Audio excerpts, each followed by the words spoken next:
스승주일로 나누는데요. 여러분이 잘 알고 있는 것처럼 5월달은 가정의 달, 어린이날도 있고 어버이날도 있고, 그죠? 그래서 다 바쁘게 막 그렇게 보내게 되는 그런 달인데요.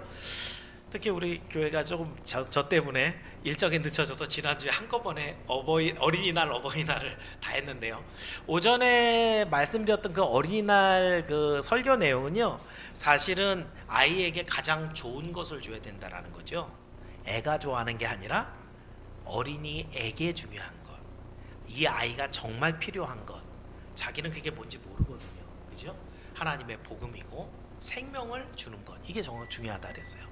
오후에 있었던 어버이 주일 말씀으로는 5계명, 특히 여러분이 잘 안 건드렸던 이 대요리 문답의 내용들을 몇 개 나누면서 어버이를 어떻게 섬겨야 되는가라는 것들, 그래서 이 어버이를 정말 우리가 잘 섬겨야 되는 그런 모습들의 또한 이야기들 여러분과 나눴습니다.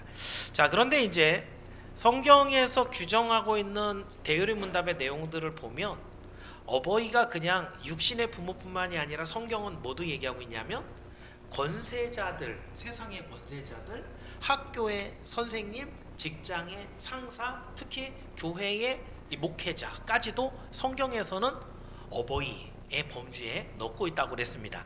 그래서 이 세상에서 사람들이 정말 스승의 날 그러면 법도 하나 만들어졌죠. 뇌물 이런 거 선물 너무 비싸게 하지 못하도록 그런 법도 만들어져서 하는데, 사실은 아이들을 맡긴 그 선생님들을 굉장히 잘 섬겨 왔었죠. 옛날에 뭐 서당 다닐 때부터 훈장 어르신께 이런 거 갖다 드리고, 그때는 스승의 날은 따로 없었지만, 그래서 워낙 치맛바람이 막 날리고 그래서 그것을 법으로 금지했지만, 그래도 여전히 세상의 교육을 가르치는 우리 애 좀 잘 좀 가르쳐 달라고 그 학교 선생님들, 학원 선생님들에게 갖다 드리는 이런 선물들도 얼마나 많습니까? 근데 여러분 한번 생각해 보십시오. 이 세상에서 가르치는 모든 지혜 중에 최고의 지혜는 사실은 하나님을 알고 영생을 얻게 하는 지혜거든요. 그러니 일주일에 한 번이지만 교회 학교에 모여서 아이들에게 말씀을 가르치고 일주일 동안 그 아이가 말씀 안에서 잘 살게 하고 이들을 위해서 기도하고 또 인도하고 하는 이 교회의 선생님이 어떻게 보면 세상의 그 어떤 사람들보다도 존중받아야 되는 교사인 것을 여러분이 깨닫길 바랍니다. 그래서 여러분, 제가 스승주일이라고 지금 지정해서 오늘 지키고 있는데요. 뭐 스승의 날이지 무슨 스승주일이야. 그거는 제가 대접을 받으려고 만든 날이 아니고요. 교회 학교의 선생님들이 얼마나 중요한가를 여러분이 1년에 한 번은 깨달아야 된다는 거예요. 그래서 여러분이 이 선생님들을 위해서 기도도 하고 이 선생님들을 높여주고 존중해주고, 그러면 선생님들은 어떻게 하겠어요? 더 많이 긴장을 하고 더 많이 기도하고 더 잘 아이들을 가르치겠지요. 그래서 스승주의를 지금 우리가 정해서 지키기로 한 것입니다. 자, 그렇다고 한다면 여러분, 오늘 말씀을 통해서 여러분과 나눌 것은 뭐냐면 주 안에서 올바른 스승, 어떤 모습이 하나님의 말씀을 전하는 스승의 모습인가, 이것을 또 나누고요. 두 번째로는 그 스승을 그러면 어떻게 잘 섬겨야 되는가 라는 것을 제자의 입장에서도 한번 살펴볼 겁니다. 이걸 통해서 하나님의 말씀을 가르치고 배우는 그런 관계가 우리 교회 안에서 점점 잘 발달하고 발전해서 정말 우리 교회 안에 믿음의 선생님, 믿음의 제자의 관계가 더 풍성해지기를 주의 이름으로 축원합니다. 그래서 오늘 드리는 말씀 제목을 진실한 스승과 제자에서 한 3가지 정도 볼 건데요. 첫 번째로 우리는 주 안에서 참된 스승이 되어야 된다라는 부분입니다. 자, 바울은 오늘 본문 15절에서 이렇게 얘기합니다. 우리 본문 15절을 한 번만 다시 한번 읽어보겠습니다. 15절입니다. 시작.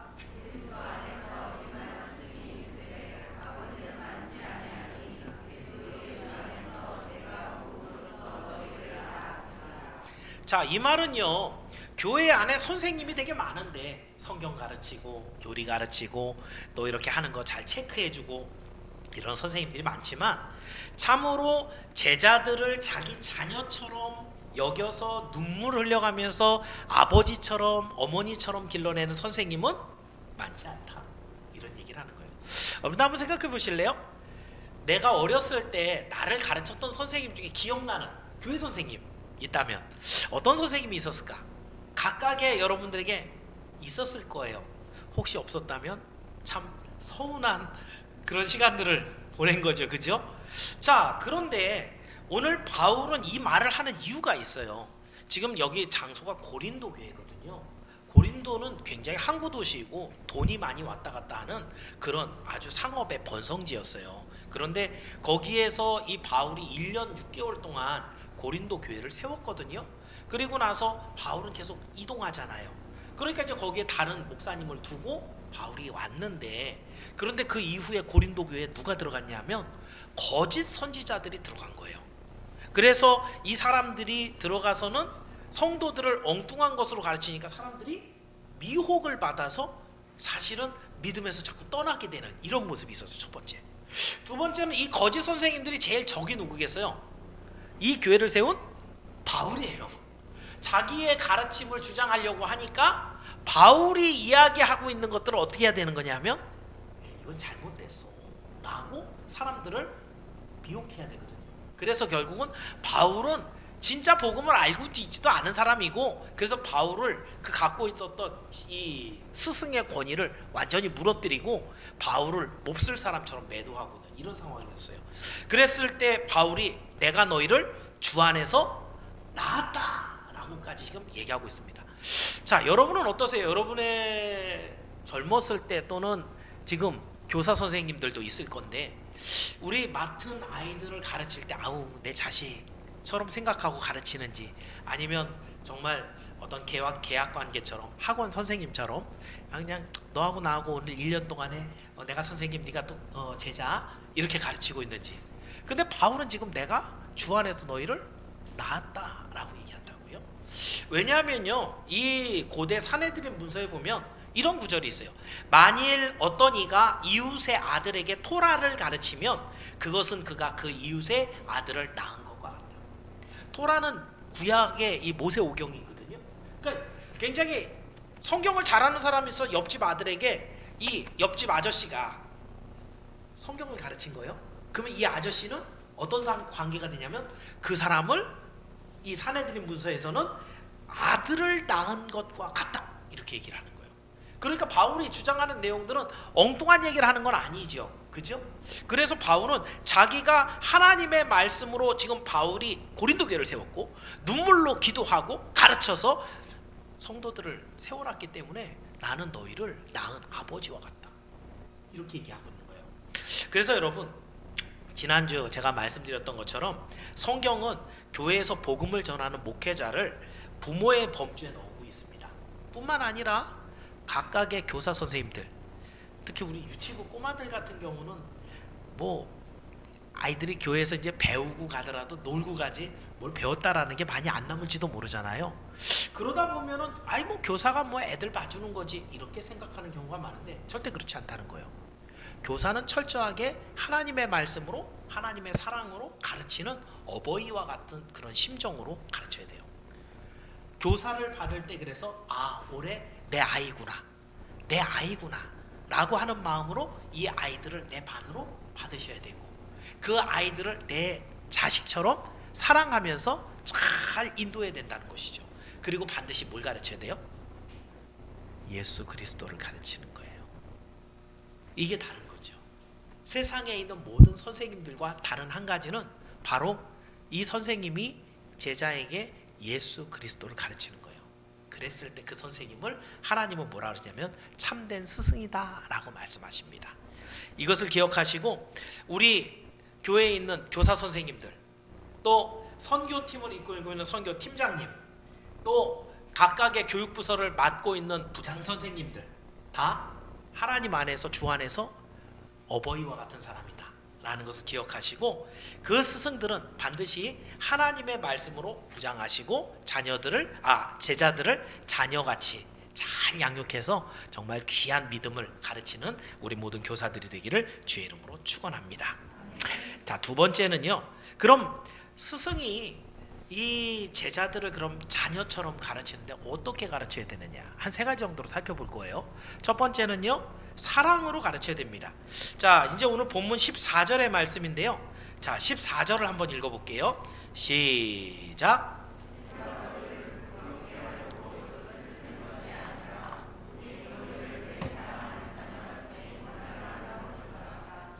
여러분, 그 앞에 내가 너희를 부끄럽게 하려는 것이 아니다 라는 것은 지금 고린도 성도들이 좀 부끄러운 상태라는 거죠. 그죠? 뭐예요? 기껏 하나님의 말씀으로 잘 가르쳐 놨더니 어떻게 했어요? 엉뚱한 사람들이 오는데 홀딱 넘어가서 왔다 갔다 하고 있거든요. 헤매고 있거든요. 근데 얘들아, 내가 너희를 책망하고 부끄럽게 하려는 게 아니라 나는 너를 사랑하는 마음으로 지금까지 이렇게 세워놨고 지금도 사랑하는 마음으로 너에게 말하는 거야, 얘기를 하고 있는 거죠. 자, 그래서 이 사랑하는 마음으로 지금 고린도 성도들에게 말씀을 전합니다. 그래서 여러분이 한 가지 기억할 것, 이 사랑하는 마음이 없으면 지식은 전달할 수 있는데 영혼의 감동은 줄 수가 없습니다. 학원 강사들 보면은 한쪽으로 몰리죠. 잘 가르치는 강사는 엄청 비싸거든요. 그죠? 근데 그 강사한테 한 클래스에 요즘같이 비대면으로 하면은 200명, 300명도 들어가서 배울 수 있어요. 그죠? 강사가 그 사람들 다 알까요? 알 리가 없죠. 알 필요도 없죠. 그죠? 왜요? 나는 그 수강료 받고 정확한 지식의 그 내용을 가르쳐 주기만 하면 돼요.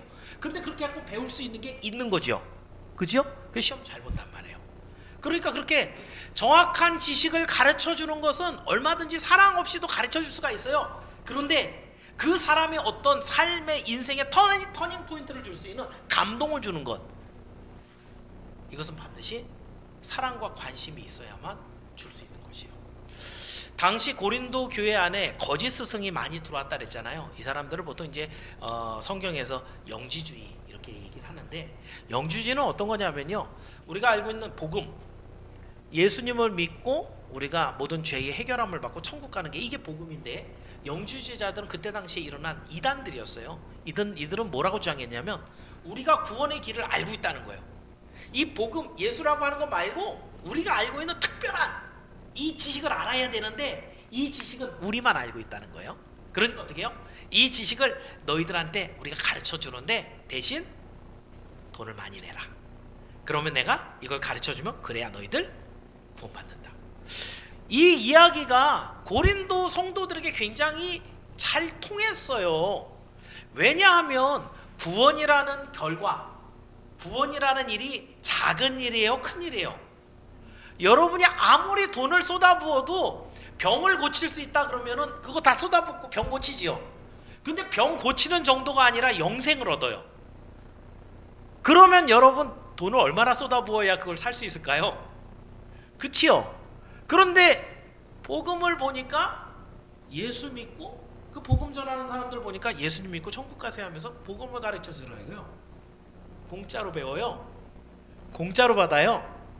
그러니까 받기는 받았는데 이거 참 정말 구원을 받을라나? 왜냐면 그 동네는 돈이 많이 왔다 갔다 하는 동네고요, 돈은 돈만큼의 값어치를 하거든요. 그러니까 이 사람들이 바울이 가르친 부분에 대해서 헷갈리기 시작하는 거예요. 근데 영지주의자들이 와서 그러니까 모자르다니까, 우리가 가르치는 요 내용이 있어야 구원을 받는데 요거 배우려면 궁금하면 그럼 개그맨이 있었죠. 궁금하면 그러니까 이게 잘 통한 거예요. 그래서 사람들이 앞다투어서 그 지혜를 받겠다고 그 사람들에게 돈을 갖다 줘서 배웠는데, 바울이 그 얘기를 들으니까 어떻게 해요? 속에서부터 막 화가 나겠죠. 그죠? 아니, 이 복음을 공짜로 거저주는 이유는 왜 거저주는 거예요?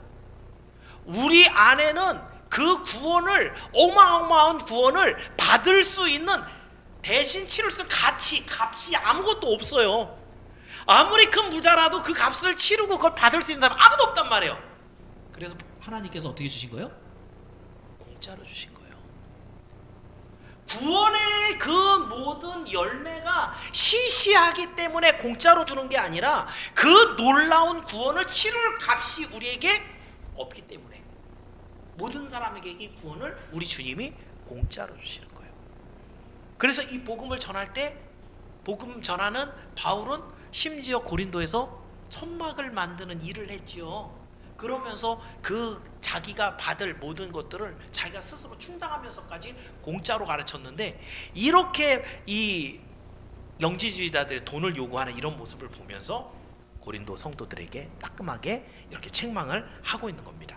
자, 그렇다고 한다면 여러분, 이 그리스도의 사랑으로 구원을 얻은 우리, 하나님이 우리를 사랑하사 이 값없이 주신 구원, 이것을 받은 여러분들도 하나님이 사랑하사 여러분을 구원하셨는데, 여러분의 제자들을 기를 때 하나님이 사랑하신 그 사랑으로 거저 복음을 주고 생명을 나눠주는 것이 바로 선생의 모습입니다. 우리 어린 영혼들을 맡고 또 우리 선교팀을 맡고 있는 교사, 선교팀장님들은 내가 받은 그 사랑, 내가 받은 그 은혜, 이게 감사해서, 야, 내가 이거 이렇게 해줘봐야 아무짝에 소용없는데 저놈 크고 나면은 나 이해도 못하고 기억도 못하고 딴 데 가 있을 텐데, 이런 생각하지 마시고 하나님이 주신 그 크신 은혜와 사랑을 생각하며 그 사랑으로 제자들을 잘 양육해서 그 제자들도 하나님의 사랑에 정말 큰 경험을 받게 되는 그런 일들을 감당하는 여러분이 되기를 축원합니다. 자, 두 번째로는 섬김으로 제자를 가르쳐야 됩니다.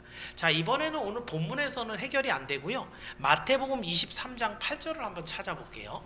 자, 마태복음 23장 8절. 여러분, 주보가 있는 분, 주보의 그 두 번째 대지의 두 번째, 거기 보면 파란색 글씨로 되어 있습니다.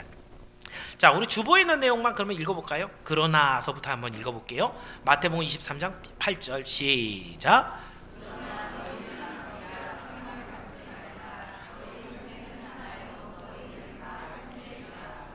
여러분, 제가 이제 스승주의를 정해서 이렇게 지키고 있지만은 사실은 이 말씀대로 하면 진짜 스승은 누구밖에 없어요? 예수님밖에 없어요. 사실은 목사가 아무리 성경을 많이 알고 있어도 예수님 말씀을 흉내내는 것밖에 안 돼요. 그죠? 참된 스승은 예수님 한 분밖에 없어요. 그러니까 오늘 우리가 스승주의를 지킨다 그러면은 누구 주의를 지키는 거예요? 예수님 주의를 지키는 거예요. 그러니까 본질적으로는, 궁극적으로는 예수님의 말씀, 그 가르침을 우리가 따르겠습니다 라고 하는 결단과 고백을 드리는 게 바로 스승주일의 의미이기도 합니다. 중요한 것은 그러면 예수님은 어떻게 우리를 섬기셨는가 라는 모습이에요. 지금 너희의 스승은 한 분밖에 없다, 너희는 선생은 하나요, 너희는 다 형제다, 그 선생은 바로 예수님이다 라고 얘기했는데, 그럼 그 유일한 선생이신 예수님이 어떻게 자기 제자들을 기르셨는가, 양육하셨는가, 그 절대적인 아주 궁극적이고 아주 대표적인 부분이 바로 예수님의 발 씻겨주던 세족식입니다. 자, 요한복음 내용인데요, 그거 찾아가기 전에 내용이 그래요. 최후의 만찬을 준비하는 시간입니다. 바로 다음 날이면 예수님은 잡혀서 십자가에 달려요. 그리고 최후의 만찬을 준비했는데, 먼 길을 돌아다녔던 제자들이 다 한 장소에 들어와서는 누군가 내 발을 씻을 물을 좀 가져왔으면, 그 사이에 이야기를 제가 많이 했습니다. 그죠? 그래서 아무도 꼼짝 안 하고 물 가져와 라고 시키고 있는 중인데, 예수님이 딱 일어나셔서 이들이 발 씻을 물을 준비한 게 아니라 직접 이 제자들의 발을 씻어주시는 거예요. 그것을 통해서 예수님께서 한 가지 말씀을 하시는데, 요한복음 가보세요. 이제 요한복음 13장 14절을 볼게요.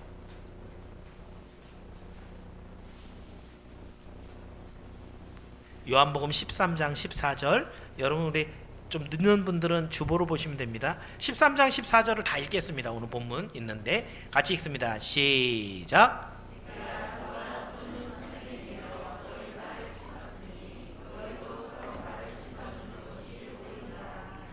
아멘. 우리 예수님이 제자들을 사랑하셔서 이들을 가르치는 방법은 당신이 먼저 섬기는 모습이었어요. 그래서 모르겠습니다. 우리 그 대한민국에 복음이 들어와서 이제 교회가 어느 정도 부흥을 하고 나니까 교회가 커지잖아요. 그리고 나서 이제 목사님들이 이제 큰 교회를 이렇게 담임하시다 보면 어느 정도는 되게 권위주의적인 그런 모습들도 되게 많이 우리 눈에 비쳤던 것들이 사실이죠. 그런데 예수님의 이 말씀에 비추어 보면은 안 맞죠. 그죠? 그 가르치는 성도가 100명이든 1000명이든 10,000명이든 하나님께서 세우신 이 제자들은 전부 다 섬기는 종으로 부름을 받은 거예요. 그러니까 여러분들이 정말 이러한 마음을 가지고 제자들을 섬기면서 가르친다고 한다면 그 제자들이 얼마나 진심으로 여러분의 가르침들을 받아들이겠는가. 여기서 제가 그래서 손양원 목사님의 이야기를 여러분과 함께 나누려고 해요.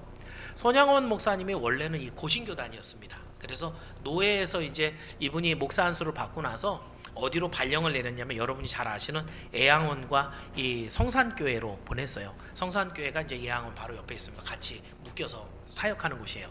근데 여러분 거기에 가서 첫날 이제 손양원 목사님이 설교를 하는데 앉아 있는 성도들이 다 어때요? 여러분 되게 예쁘게 생겼잖아요, 그죠?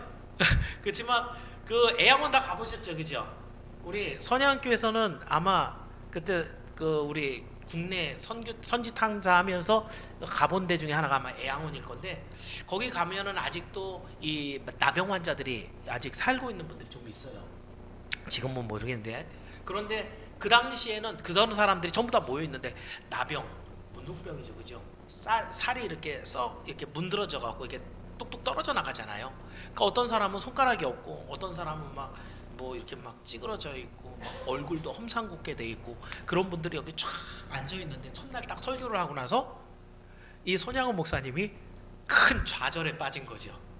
어떤 생각이에요? 아, 내일은 못 올라갈 것 같다. 너무 무서워서 두렵고 떨려갖고 그 얼굴들이 무서워서 얼굴을 마주보면서 아이 컨택하면서 설교할 수 있는 자신이 없어져 버린 거예요. 요즘이야 뭐 좀비 영화가 워낙 많아서 흉측한 그런 모습들을 CG로 만들어 갖고 얼마나 많이 우리가 구경을 해요, 그죠? 지금은 좀 덜할지 모르는데 그때는 안 그랬다고요. 그러니까 손양호 목사님이 너무너무 좌절을 해갖고 그래갖고 한 게 뭐냐면 일주일 동안 금식을 했어요. 그래서 일주일 동안 금식하면서 기도할 때 주여 뭐라 그랬을까요? 저 여기 그만두고 딴 데로 가면 안 될까? 이러긴 않았겠죠, 그죠?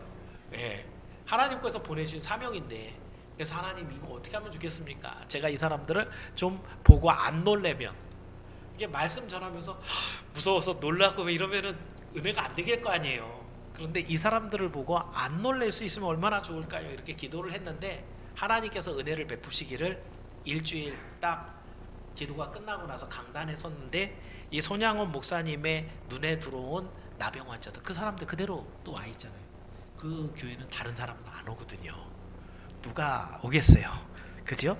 그런데 그 나병 환자들이 그대로 앉아 있는데 이 손양원 목사님 눈에 이들이 천사처럼 보이는 거예요. 이것이 하나님이 주시는 은혜인 거죠. 우리 제자들을 양육하는 선생님들 중에는요, 참 쟤는 우리 반 아니었으면 좋겠다 라는 애가 가끔은 있어요. 말썽 부리고 말 안 듣고 진짜 개구진, 그리고 뭐 싸우려고 덤벼드는 이런 애들도 있고요. 그러면 쟤는 하나님 다른 반으로 좀 보내주세요, 이게 아니고 어떻게 해야 된다는 거예요? 기도해야 돼요. 하나님께 기도하면 그 사랑하는 마음으로 섬기는 마음으로 기도하면 하나님이 그 사람을 정말 말 잘 듣는 양 같은 그런 제사로 만들어 주시는 거, 그 하나님의 능력이에요. 만약에 착하고 똑똑한 애를 1년 동안 데리고 있어서 똑같이 착하고 똑똑한 상태로 놔두면은 사람들도 모르거든요. 근데 개구지고 말 안 듣는 애를 어떻게 하든지 잘 양육해 갖고 예배 시간에 똑바로 앉아 있고 선생님 말씀 잘 듣게 그렇게 만들면 이야 그 선생님 대단하네 이런 얘기 듣잖아요, 그렇죠? 그래서 여러분 이런 것들은 생각의 전환이 필요한 것이에요. 나중에 손양원 목사님은 이렇게 이제 그 성도들이 아름답게 보이기 시작하니까 나중에 끝까지 거기 있으면서 어떻게 했어요? 피고름 나는 걸 자기가 입으로 빨아줘 가면서 그런 치료를 하는 아주 우리가 흔히 얘기하는 사랑의 원자탄이라고 말할 수 있는 이러한 헌신, 봉사, 가르치는 분이거든요. 근데 그 가르치는 것을 상대를 섬길 줄 아는 이러한 모습으로 가르쳤을 때 정말 지금도 그 손양원 목사님의 그 놀라운 일들이 지금도 애양원에 그대로 남아서 우리에게 은혜를 끼쳐주고 있잖아요. 그래서 여러분 여기 있는 모든 선생님들 또 하나님께서 맡겨주신 그 제자 또 영혼들이 있는 사람들은 더욱더 섬김으로 잘 가르쳐서 예수 그리스도의 사랑을 그들에게 심어주는 여러분이 되기를 축원합니다. 마지막으로 한 가지는요, 자, 사랑으로, 저는 처음 대지에선 제가 그랬어요. 참된 스승은 말씀을 가르치는 스승이에요. 그런데 그 말씀을 가르치는 과정의 방법이 사랑으로, 섬김으로 가르치는데, 그 모든 모습이 이제 여러분이 본이 되어서 가르쳐야 됩니다. 자, 한 구절을 더 볼 건데요, 디모데전서 4장 12절로 가볼게요. 디모데전서 4장 12절. 좀 찾는 게 늦으신 분은 여러분 주보를 보셔도 됩니다. 세 번째, 스승은 제자의 본이 되어야 합니다 라고 되어 있는 곳에 디모데전서 4장 12절이 있습니다. 자, 같이 한번 찾으셨으면 디모데전서 4장 12절을 우리 함께 읽어봅니다. 시작.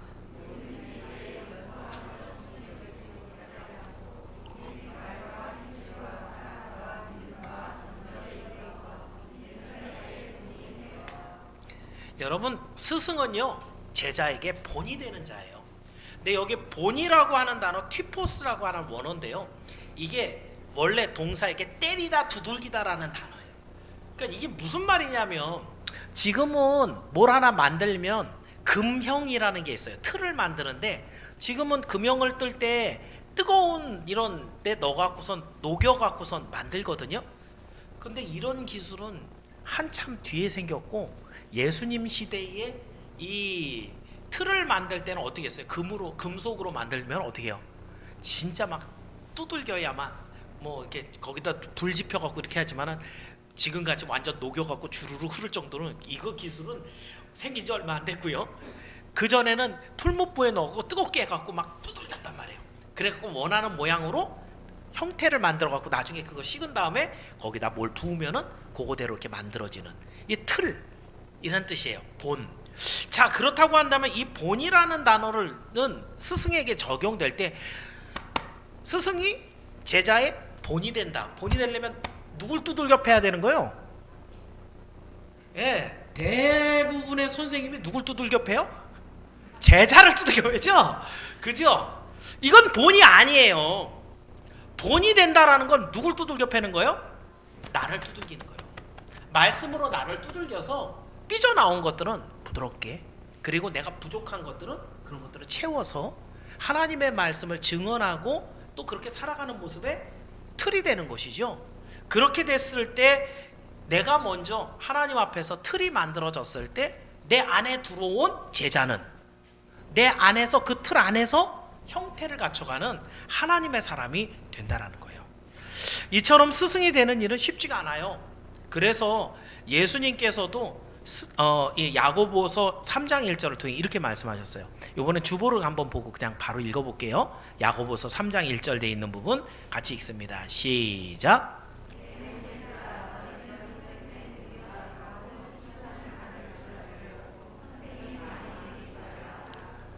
그러니까 여러분, 이거는 엉뚱한 선생님이 되면, 즉 틀이 잘 안 만들어졌어요. 그래갖고 삐죽삐죽 나와 있으면 그 제자가 이 안에 들어가면 어떻게 되겠어요? 그 삐죽삐죽하게 나오겠죠. 그죠? 그러니까 어떻게 하라는 거예요? 형제들아, 너희는 선생된 우리가 더 큰 심판을 받는다. 왜? 내 안에 들어갔다 나오면은 애들이 다 어떻게 돼요? 삐죽삐죽하게 나오는 거예요. 그러니까 어떻게 하라는 거예요? 그러니까 많이 선생 되지 말라. 그러니까 선생이 되라는 거야, 되지 말라는 거예요? 자, 여기서 여러분이 잘 판단하셔야 되는 거예요. 이 말씀은, 그러면 교회에 선생님 아무도 없으면 어떻게 해? 거기에선 더 이상 그러면은 하나님을 믿고 따르는 믿음의 이런 생명의 부흥들은 일어나지 않는 거예요. 그럼 여기 이 말씀의 핵심은 선생 되지 마, 괜히 혼나, 이 얘기를 하는 게 아니고 어떤 선생님이 되라는 거예요? 그렇죠, 이 말씀이에요. 많은 사람이 선생이 되지 말라는 게 아니라, 너희는 선생된 자가 더 큰 심판을 받기 때문에 앞에 말씀, 네가 본이 되는 선생이 될 때 올바른 본이 되어서 진짜 선생님이 돼서 진짜 제자들을 만들어내라 라는 얘기예요. 그래서 여러분, 온전한 본이 되지 않으면 엉뚱한 제자를 만들어내게 됩니다. 그러나 이것은 아예 선생님이 되지 말라는 것이 아니라 좋은 선생님이 되라는 적극적인 권유인 것을 여러분이 깨달으면서 여기 계신 모든 선생님들이 정말 좋은 선생님이 되길 바랍니다. 그 선생님을 보면 나도 저렇게 살아야지, 나도 예수를 저렇게 믿어야지 하는 그런 결단을 주게 하는 멋진 선생님이 돼서 좋은 제자를 많이 길러내기를 주의 이름으로 축원합니다. 마지막으로 이제 세 번째, 그렇다고 한다면 가르침을 받은 제자들은 어떻게 돼야 되는가? 선생님에게 이제 많이 배웠지요. 말씀 배웠지요. 사랑과 섬김으로 배웠지요. 그리고 그 틀 안에 들어가서 그대로 본을 받았지요. 그러면 그 제자들은 뭐가 돼야 되느냐? 그 스승을 본받아서 그 사람도 스승이 돼야 됩니다. 이게 교회 학교의 가장 중요한 목표예요. 자, 이렇게 고린도 교회 성도들을 사랑과 섬김으로 가르쳤던 이 바울이 이 성도들, 이제 본문 다시 돌아오세요. 본문 다시 돌아오셔서 16절에 이렇게 말합니다. 자, 16절 읽어볼게요. 시작.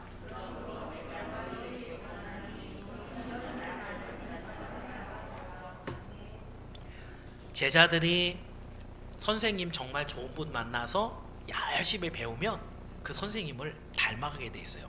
그래서 이 스승들은 늘 제자들을 길러내면서 목표가 뭐냐면, 저 애의 엄마한테 선물 좋은 거 받아야지.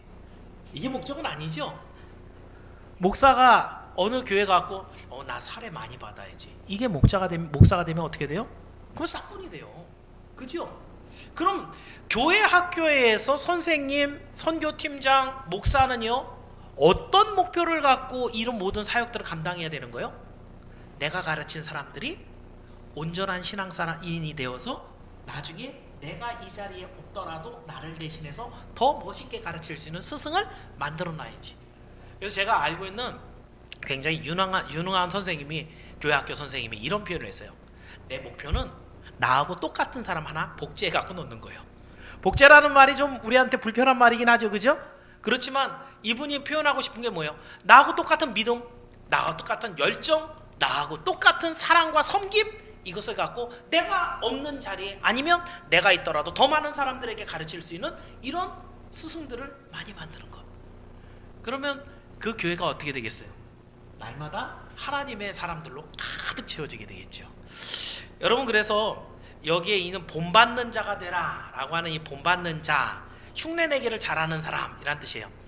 여러분, 그 개그맨들이 갖고 있는 특기들 중에 누구 거 이렇게 송대모사 뭐 이런 거 많이 하잖아요, 그죠? 제가 이제 신학교 다닐 때 얘긴데요. 신학교 다닐 때 이제 학생 수련대회라고 수련회가 있어요. 그러면 이제 학생들이, 신학생들이니까 뭐 배워요? 신학생들이 가서 교수님들한테 말씀 배우잖아요. 근데 제가 기억나는 게 신약학을 가르쳤던 서영환 교수님이라고 있었어요. 그분이 지금 돌아가셨는데, 그분의 이제 말하는 투가 굉장히 독특했어요. 그래서 기도할 때 쯔이야 비슷해요 지금 제가 한 게. 예. 그런데 그 학생 수련대회 때 꽁트를 하는데 한 친구가 이제 그런 강의실 내용을 이제 패러디한 거죠. 그러니까 딱 교수가 나와서 이제 앉아갖고 뭐 질문하고 막 이러는 것들을, 뭐 하나도 재미없을 것 같지만 굉장히 위트가 있어요. 그래갖고 그 친구가 서 기도하겠습니다, 쯔이야 이러는데, 어떻게 보면 정작 그 교수님이 그 앞에 앉아있던 거죠. 이것을 이제 꽁트를 하니까 다 보느냐고. 근데 그 교수님이 보고 얼마나 놀랐는지 자기하고 너무 똑같다고. 여러분, 이런 외형적인 모방, 똑같이 하는 것들은 우리에게 즐거움을 주는 거지만, 사실 내면적인 모방, 저분이 가지고 있는 믿음, 저분이 갖고 있는 삶의 어떤 모습, 이런 것들을 내가 똑같이 한번 살아봐야지. 그럼 여러분이 살아왔던 모든 신앙의 걸음 중에 여러분의 신앙의 걸음을 닮으려고 하는 사람들이 있는가 한번 싹 보셔야 돼요. 그죠?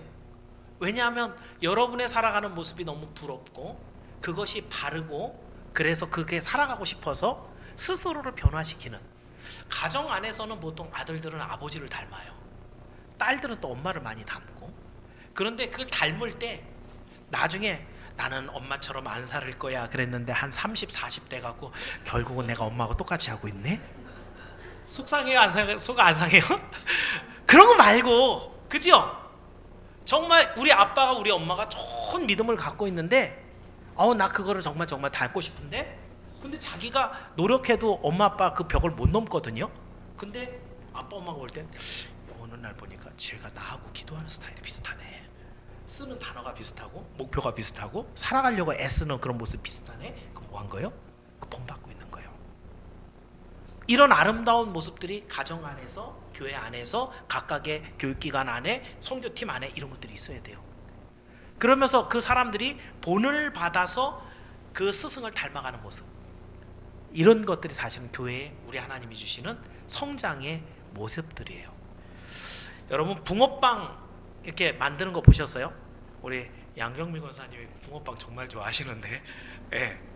이 동네는 여기 앞에 있는 붕어빵 집은 좀 안에서 하고 있어서 어떻게 만드는지 잘 안 보여주는데, 저 도시에서는 보통 가판에서 하거든요.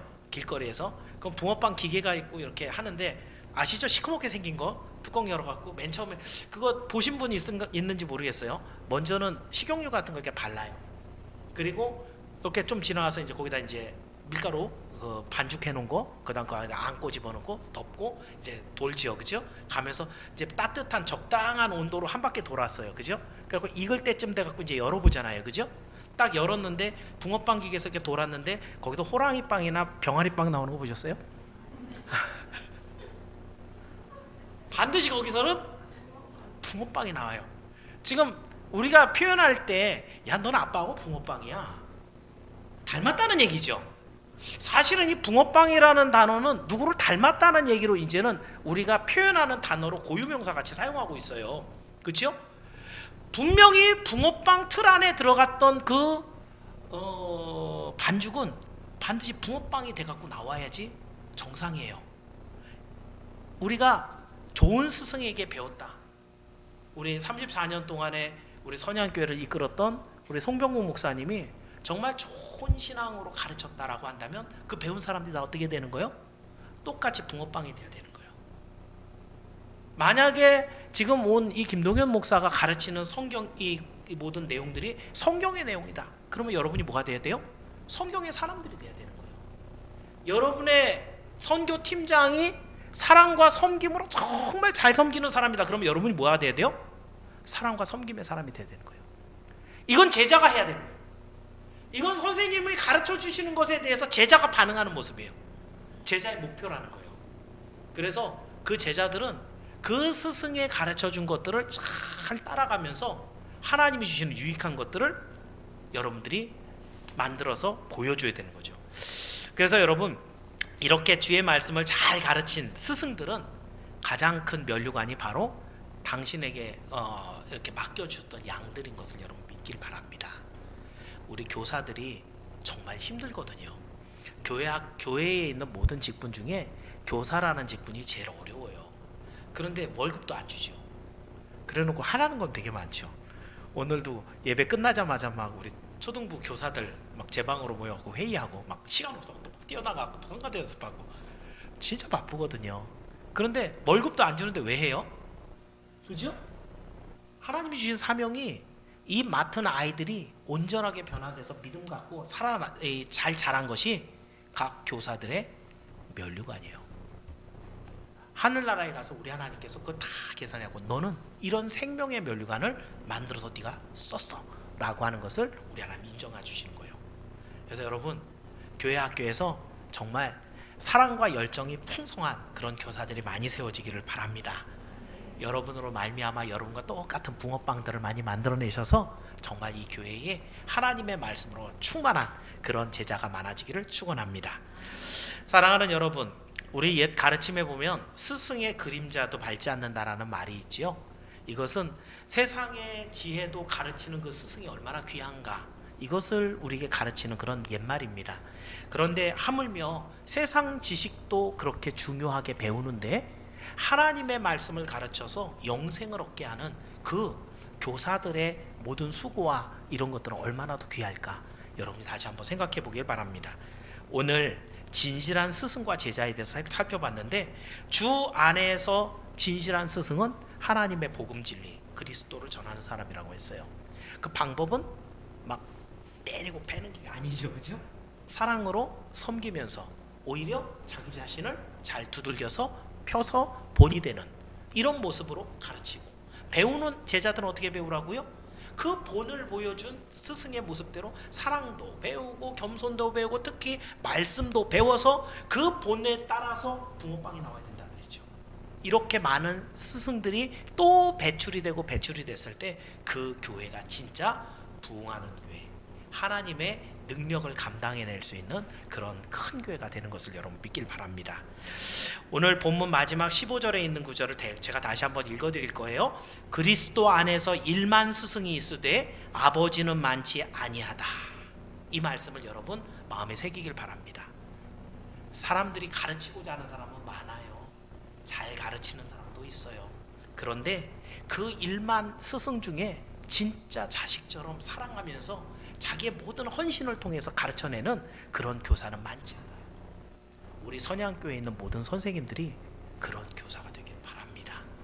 그래서 우리 안에서 이런 교사의 본을 받고 정말 어마어마한 많은 그런 선생님들이 생겨나서 우리 교회가 우리 하나님의 큰 영광을 여는 그런 교회가 되기를 주의 이름으로 축원합니다. 기도하겠습니다. 은혜로우신 하나님 감사합니다. 오늘은 스승주의를 통과하면서 정말 바른 스승이 어떤 모습인지, 그 스승